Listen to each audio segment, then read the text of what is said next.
कुंभ विवाह, अश्वत्थ विवाह, विष्णु विवाह, ये कब करें, कैसे करें, इनमें किन किन वस्तुओं का होना आवश्यक होता है।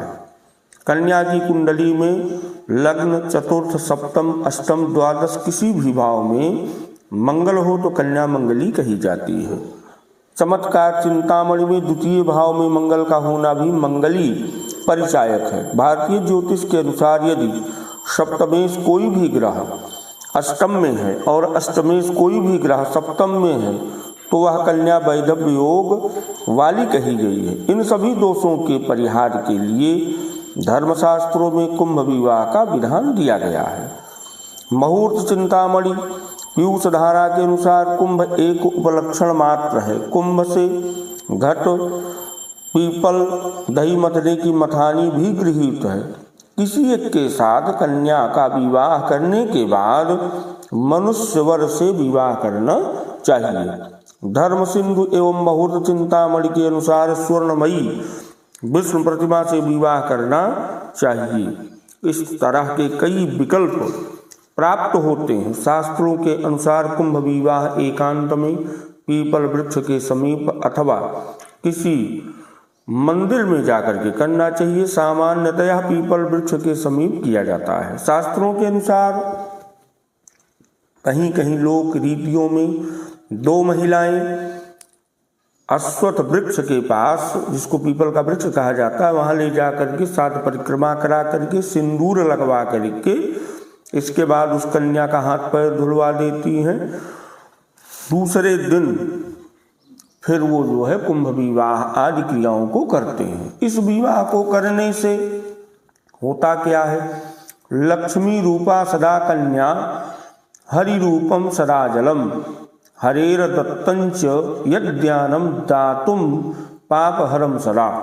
तो जो अशुभ कर्म संचित हैं वो नष्ट होते हैं, जिससे जो दाम्पत्य जीवन है वह बहुत बढ़िया जो है रहता है। सुखी समृद्धशाली जो है वो दाम्पत्य जीवन हो जाता है। इसका जो प्रयोग है उस प्रयोग को करने के पहले सबसे पहले पंच पल्लव, तुलसी, दूब, शतावरी, चावल, पंचामृत, पंचमेवा, बिल्वपत्र, समीपत्र, भस्म, कलावा, नारियल, गाय का गोबर, जनेऊ, हल्दी, रोली, सिंदूर, विष्णु भगवान जी की स्वर्ण की प्रतिमा, दियाली, अबीर, गुलाब जल, चमेली, संत फूल, फूलमाला, धूप, माचिस, रुई, कपूर, प्रसाद, फल, पान, सुपारी, लौंग, इलायची, दोना, मंगल सूत्र, केसर, श्रृंगार की वस्तुएं, विष्णु भगवान के लिए वस्त्र, गंगाजल, वरुण भगवान की स्वर्ण प्रतिमा, सप्तधान्य, सप्तमृतिका, सर्व औषधि, पंचरत्न, पंचगव्य, घी, पीली सरसों, सरसों का तेल, एक पीला गमछा,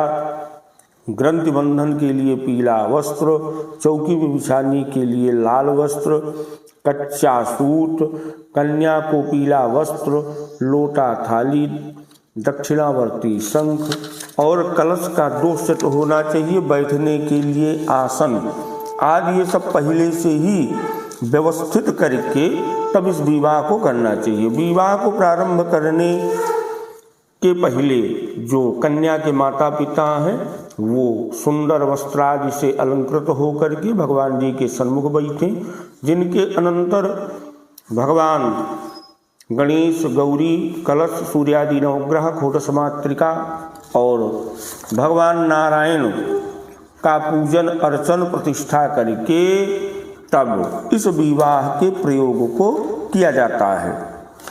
तो अगर आपको अश्वत्थ वृक्ष के नीचे हैं तो अश्वत्थ वृक्ष की भी पूजा कर दें और पीपल वृक्ष से प्रार्थना कर लें कि हमारे जितने भी संचित अशुभ कर्म हैं वो सब नष्ट हो जाएं, शुभ कर्मों में वृद्धि हो और वैधव्य कारक जो भी ग्रह हैं वो शांत हो जाएं। इसके बाद विष्णु भगवान और कन्या के बीच में मधुपर्क देना चाहिए। मधुपर्क दे करके 3 बूंद जल गिरा दें। कन्या तथा कुंभ के बीच में एक पीला कपड़ा करके अंतःपट कर दें। अंतःपट को हटा करके कुंभ की ओर वो कन्या देखे और भगवान नारायण को महसूस करे कि वो उनको देख रहे हैं। मंगल स्तोत्र का जो है ब्राह्मणों को पाठ करना चाहिए ग्रंथि बंधन के लिए पीले वस्त्र में जो ग्रंथि बंधन से संबंधित दूब, अक्षत, पुष्प, दक्षिणा आदि को डाल करके बांध करके कुंभ के साथ, जैसे देख रहे हैं कि एक ग्रंथि गई है, इसे जो है स्पर्श कर लेना चाहिए। और एक माला भगवान नारायण को पहना करके दूसरा माला स्पर्श करा करके जो है धारण कर लेना चाहिए। पीपल वृक्ष के पास जा करके 10 लड़के कच्चे सूत की माला ये सब जो है वहीं पे त्याग दें। इसके बाद कच्चा सूत लेकर के 7 परिक्रमा पीपल वृक्ष की करनी चाहिए। धागा टूटे ना, 7 परिक्रमा करके सूत को वहीं डाल देना चाहिए। चुपचाप सिंदूर को लगा दें। कन्या जिस वस्त्र को पहनी है उसको पीपल वृक्ष की परिक्रमा के उपरांत त्याग देना चाहिए। हाथ पैर धुल करके शुभ वस्त्रादि को धारण करके तब आकर के भगवान नारायण का ध्यान करना चाहिए। जैसे कि आप देख रहे हैं वस्त्र को त्याग दिया गया। इसके बाद कलश का जल जो है सिंचित करना चाहिए। विष्णु और भगवान नारायण की प्रतिमा का, सौभाग्य वस्तुओं का दान कर देना चाहिए। ब्राह्मण को दक्षिणा देनी चाहिए। जय